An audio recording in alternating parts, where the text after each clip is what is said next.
Lumturia s'ka mosh, dynjaja tretet, ikin ditët, ikin netet, e mira mbetet. Dynja lakmova, pasaj vrapova, se lumturin ajo s'ma jep, tash e kuptova. Lumturia s'ka mosh, dynjaja tretet, ikin ditët, ikin netet, e mira mbetet. Dynja lakmova. Bismillahirrahmanirrahim, alhamdulillah, wassalatu wassalamu ala rasulillah. Me emrin Allahut të madhreshëm, falenderojmë Zotin, selavatit dërgojmë mbi Muhammedin a.s. Ju përshëndesim gjithëve. Mirë se vini në emisionin e radhës. Jemi bashkë duke jetuar dhe duke bërë përpjekje të formojmë një njeri vigjilent, një njeri të kthjellët, një njeri i cili nuk mashtrohet me të mirat e Zotit, por i shfrytëzon ato simbas vullnetit të Zotit, simbas synimit të Allahut Manushëm.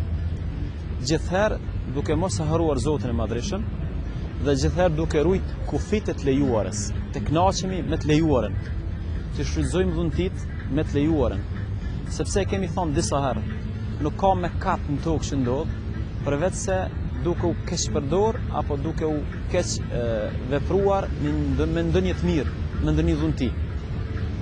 Dhuntia këtij takimi është arti.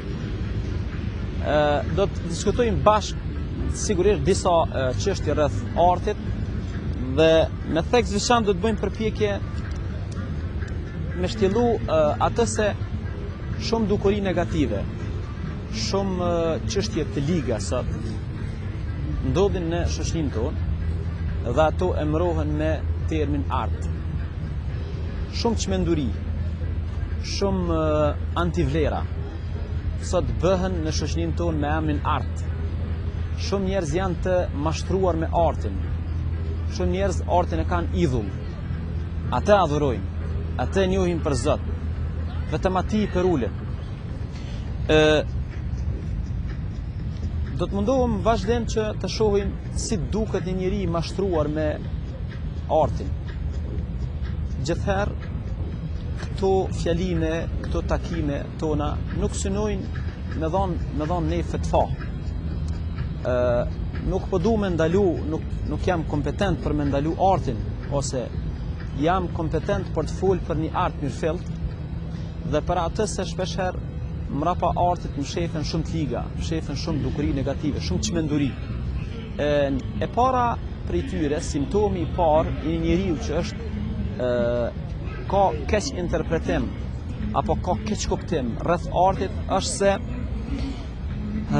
me art ai synon t'i shfaq gjitha të ndaluarat e Zotit, t'i shfaq gjitha çmenduritë e tij. Dhe në farforme gjitha këto çmenduri, gjitha këto të liga, ai justifikon me termin art. Kjo është art, kjo është art. Çfarë arti është ky? Kur kjo është dukuri negative, kur kjo është antinjerëzore, kur kjo bie ndesh me konditat themelore të humanizmit. E para domethënë është kur njeriu vërtet bie në sprovën e fillon me i shiju të ligat apo mu kënaq me të ligat, me të këqijat në termin art. Simptomi i dytë është kur njeriu fillon me i shpërnda, me proklamu, me propagandu artin e devijum. Po du më fol gjithëtrive në këtë sferë, sepse në rrjetet sociale sot do të shumë me pas kujdes. Shumë dukuri negative ne u bëjmë reklam, ne i përhapim ato, ne i shpërndajmë ato. Dhe këtë bëjmë një mëkat, sepse ne i shërbejmë të ligës, ne i shërbejmë të keqës. Ne në këtë rast jemi lloj viktimash që jo vetë pse e kemi shiju vetë të keqen, apo jemi mallëngjy ose jemi mashtruar me të keqen, por asoj të keqe kemi filluar mi bë dhe propagandë, kemi filluar mi bë dhe reklam para të tjerëve. Kjo është njerëz që i përhapin të këqijat, njerëz që qesin për Facebook fotografi dhe pamje të liga, duke menduar se kjo është art dhe ato pamje janë art. Ata njerëz janë të sprovuar dhe janë të mashtruar ekstremisht me artin. në këtë sferë ju kisha porosit të keni kujdes dhe vazhdimisht ta kujtoni hadithin e pejgamberit alayhis salam, kush thirr në udhëzim, men daa ila al-huda, kush thirr në një të mirë, e ka shpërblimin e veprës tij edhe e veprës së gjithë atyre që e përcjellin. Wa man daa ila ad-dalala, e kush thirr në humbje, kush thirr në shmangje, kush thirr në antivlera, e ka mëkatin e veprës tij edhe ka mëkatin gjithë atyre që pasojnë në atë devijim. Ka thonë Allahu i Madhëshëm, inna sanaktubu ma qaddamu wa atharahum wa kullu shay'in ahsaynahu fi imamin mubin. Ne do të shënojmë gjitha veprat e tyre, por jo vetëm veprat. Do të shënojmë edhe gjurmët e veprave. Do të shënojmë veprat, do të shënojmë gjurmët e veprave. Prandaj besimtari vërtet duhet të ketë kujdes kur flasim se cilin art duhet me promovu, cili është arti që na ka hije dhe përputhet me bindjet tona, me nivelin e atë sistemit të etikës sonë, me atë që ne respektojmë halal dhe haram, i cili vërtet duhet më respektu në çdo situatë, sepse ajo që sot po ndodh, pothuajse sidomos shoqëritë islame, është përpjekja që nëpërmjet artit me renue konceptin halal dhe haram. Prej këtu e shohim që ka fillu mu renu institucioni halal dhe haram. Dhe njerëz sot nuk pyesin për halal dhe haram. Njerëz sot kanë art dhe nëpërmjet televizioneve, nëpërmjet serialeve, shfaqen shumë dukuri negative, kënë se këto duhet mi pa musliman dhe nëpërmjet tyre rënohet faktikisht, pra po tham, ajo kondita apo parimi i halalit dhe i haramit, i ndaluarës dhe i të lejuarës. Nëse kthehemi pak mrapa, edhe shohim si është fut ky lloj arti në shoqëritë tona. Kisha dashur shumë me qenë thjesht me juve, edhe mu kthy pak te baballarët tonë, te nënat tona, te gjyshrit tonë. A ka bova ki që një familje shqiptare mu ushu një serial me lloj shfrenime shtulta, edhe burrat e gratë me qyr? A jemi na të bit e atyre burrave që i kanë ullë shishinin? A jem ne bit e atyre burrave cilat asnjëherë nuk kanë qyrë pamjet higa? A jem na bit e atyre burrave që martesa ka qenë martes, nderi ka qenë nder, familja ka qenë familje, respekti ka qenë respekt? Pe kur, domethënë qysh ka mundësi që lakritësia, imoraliteti, jeta e serialeve të përkthehet në praktik? A dini ju vëllezër dhe motra që ata që sot i shohin nëpër serialin artista dhe aty bojnë art, çfarë arti bojnë ata? Art i cili në esencë i ka disa synime. Synimi i këtij artit, synimi i parë i këtij arti është taghiru thawabit. Ky lloj arti, këto që sot janë të shfaqur në shumicën e televizioneve, është përpjekje për ta ndruar sistemin e vlerave. Dhe në këtë rraf duhet jemi shumë vigjilent. Paramendojeni një vajzë 2 vjeçare, shqiptare, muslimane, i pret me ëndje serialat spanjolle, turke, ku me diçka. A nuk ka kjo skandaloze? Një fëmijë 2 vjet, një fëmijë 3 vjet, një fëmijë 4 vjet, me shtyr pamje të ndaluara në televizion, a ky është art? A është turp kjo më na ndodh neve? Prandaj po tham edhe një herë, do ta kujtojmë Allahun e Madhëshëm, tilka hududullahi fala taqrabuha. Keni kujdes, këta janë kufit e Zotit. Ka thonë pejgamberi sallallahu alaihi wasallam kur ka fol për kufit e Zotit apo për ato që po thym ne halal dhe haram, ka thonë pejgamberi në mënyrë figurative ka paraqit. Sikur një mbret i cili ka rezidencë apo ka frunin e tij. Edhe ai fron është i rrethuar me mure. Po e kaloi në mënyrë ilegale atë muri ke mu dënu. Identike është halal dhe haram. Çdo haram që te i kalohet, çdo haram që shkelet, çdo haram që prodhoset dhe neglizhohet, është një falloj dënimi. Për ata ka thonë pejgamberi sallallahu alaihi wasallam, nuk ka popull në cilën janë shfaq dukurit e imoralitetit, e prostitucionit, e zinas, e të kurvris, e kështu me radhë, përveç se mbi atë popull Zoti do të çojë smundje të pashërueshme. Do të thënë keni kujdes. se herë të shkelin kufet do të ketë dënim gjithçysh. Do të ketë rregullim tokë, do të ketë fesad tokë, do të ketë pakënaqësi tokë. Kjo është ajo, domethënë rënimin e parë që është e bën arti, ky arti i devijuar për cilin flasim. E dyta, rënimi i dytë është se ky lloj arti po i rreshton njerëz në një grup që Zoti ka quajtur grup e djallit, njerëz të djallit. Allahu në Kur'an thot: "Istahwadha alejhimu ash-shaytanu fa ansahum dhikra Allah. Ulaika hizbu ash-shaytan."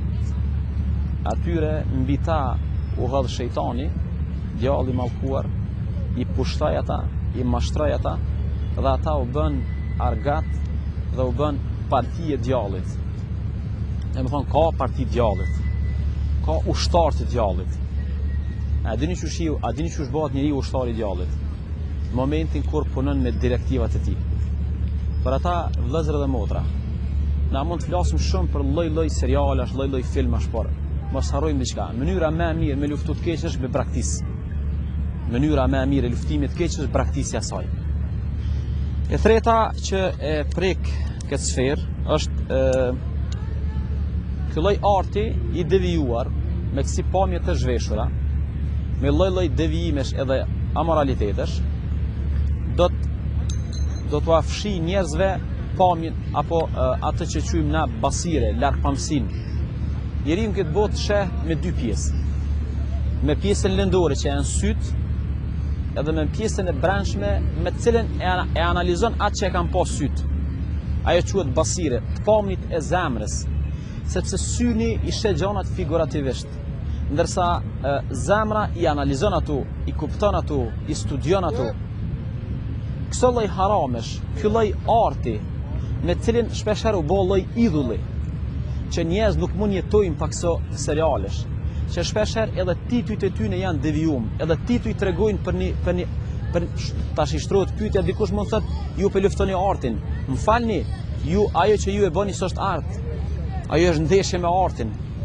Mirë po, çmenduria juaj, ju e quani çmendurin art. Qysh ka mundësi për shembull dashuria të jetë dhimbje? Ju shpeshherë dashurinë e bëni dhimbje. Ju shpeshherë dashurinë e bëni idol. Thu se nuk ka asnjë gjë në jetë veç dashuria. Dashuria është segment i jetës, por në jetë ka edhe gjëra tjera. Ka edhe prekupime tjera, ka edhe dertë tjera. Ky popull nuk e ka dertën veç dashurisë, ky ka 1 milion probleme tjera. Thuaj se ato s'ekzistojnë fare. Prandaj, rënimi tjetër është se rënimi i tretë, këtë rast është rënimi i vetdijes, rënimi i pamjes së zemrës, i studimit nëpërmjet zemrës. Allahu i Manushëm thot: "Innal ladhina yuhibbuna an tashia al-fahishatu fil ladhina amanu lahum adhabun alimun fid dunya wal akhirah." Ata të cilët punojnë dhe angazhohen që e keqja të shpërndahet në shoqëritë islame apo në shoqëritë e besimtarëve. Ata të cilët kanë dëshirë, ose punojnë, për ta do të ketë dënim të dhëmshëm këtë botë dhe në botën tjetër. Shumë shpejt po du me kalu në pjesën e mënyrës së shërimit. Po du me kalu shumë shpejt në aspektin e shërimit dhe me pa si bëhet shërimi.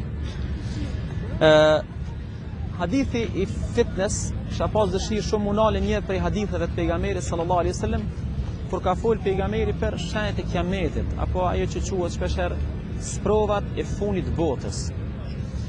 Hazreti Muhamedi alayhis salam shpeshherë i ka shpjegu shenjat e fundit, simptomat e fundit të kësaj bote. Dhe ato simptoma normal njerëz kanë qenë kurrështar me i pa, me i analizu, me i studiu. Shpeshherë është pyet pejgamberi: "Ja Rasulullah, kur të ndodhin këto, kur të vinë shenjat e fundit, kur bota veç i shfaqen shenjat e përfundimit, çka duhet të bëjmë?" Pra mendojni sa bukur e ka përkufizuar pejgamberi sallallahu alaihi wasallam. Ka thonë sallallahu alaihi wasallam: "Amsik lisanak." Ruje gjuhën, ruje shtëpinë tënde, tërheqo, largo prej të keqes, praktikë të keqe.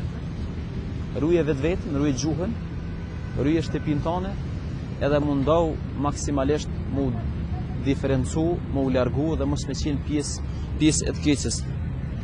Ndryshe ka thënë pejgamberi sallallahu alaihi wasallam, çajtja për mëkatin. ibki ala khati'atik, qaj për gjunahin tanë. Kjo i vjen që merru ti me vetveten, angazho me vetveten, preokupo me vetveten. Këtu janë 3 porosit pejgamberit alayhis salam. Në kësi faza kur ndodhin gjithë këto sprova, shpeshherë duhet kthehemi gjuhën tonë, preokupohemi me shtëpijat tona dhe diferencohemi apo të qajmë për gjunahet tona, të merremi dhe të preokupohemi me mëkatet tona. E treta është pendimi, na duhet shumë pendimi. Na duhet pendimi sinqert, sidomos gjatë këtij muaji. Ti braktisim këto pamje të liga. Mos lejojnë që fëmijët tonë të mësohen me veprime të liga. Mos të bëhen fëmijët tonë, mos të bëhet në kokë fëmijët tonë e natyrshme amoralitetin në rrugë, amoraliteti tradhtia, sepse po ta shihni shumica e artit të fundit është tradhti. Mos mësohen fëmijët tonë me tradhti, le të pendohemi, le ta bëjmë një cenzurë rreth televizionit. Mos të shohim gjithçka në televizion, le të pendohemi. Nëse Hazreti Muhamedi alayhis salam është penduar më tepër se 100 herë në ditë, kush jemi ne? As duhet ne mu pendu më shumë se 100 herë në ditë. Nëse s'mundi ka shumë herë, a ka mundësi një herë në ditë mu pendu? Dhe ajo që është e fundit dhe po kam dëshirë edhe një herë me të rrik vretjen, dhe më thonë, e para është maje gjuhën, ruje shtëpinë tane, qaj për gjunahin tanë, apo qëndro indiferent ndaj çdo të lige. E dyta ishte pëndohu. E treta, mundohu mos me i shërby të keqes. Mos me promovu të keqen. Hazreti Aliu radiallahu anhu është njëri prej khalifëve i cili në kohën e tij është hap bota islame. Ka jetu në mesin e shumë të mirave. Dhe këtu matën burrat, këtu matën musliman dhe muslimanët. Ky njeri në kohën e tij është hap shteti, është shpërnda luksi. Dhe shpeshherë i ka ardhur dunjaja, i kanë ardhur këto të mira. Por megjithatë i pa të thona i dunjas me një rast. I tha, une kam shkurorzu 3 herë, me mund nuk i pun. Une nuk i shërbej këtyre gjërave. Unë jam i distancum për këtyre gjërave. Nëse dënë mu shkatru vetë, po mos i shkatru tjerët. Mos i ndihmo mu shkatru tjerëve. Nëse veç ke vendos mi këshyrë këtu pamje të liga, shpetoj fëmijët e tu, largoj fëmijët e tu, largoj antarët e familjes. Nëse ke vendos mu shkatru, atëra shkatrau larg nesh dhe mos na njollos gjithve. E lusim Allahun që me lutjet më sinqerta, që Zoti me na i kthjell mendjet tona dhe me na bo besimtar të vërtet që artin e zhvillojmë në kufit e halalit të të haramit dhe mos ta rrenojmë institucionin halal haram.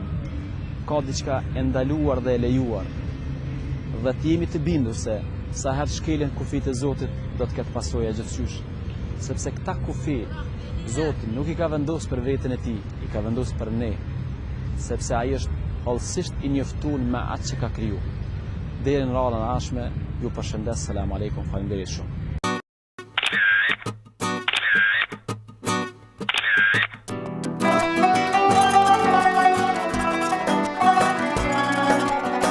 Lumturia s'ka mosh, dynjaja tretet, ikin ditët, ikin netet, e mira mbetet, dynja lakmova, pasaj vrapova, se lumturin ajo s'ma jep, tash e kuptova. Lumturia s'ka mosh, dynjaja tretet, ikin ditët, ikin netet, e mira mbetet, dynja lakmova.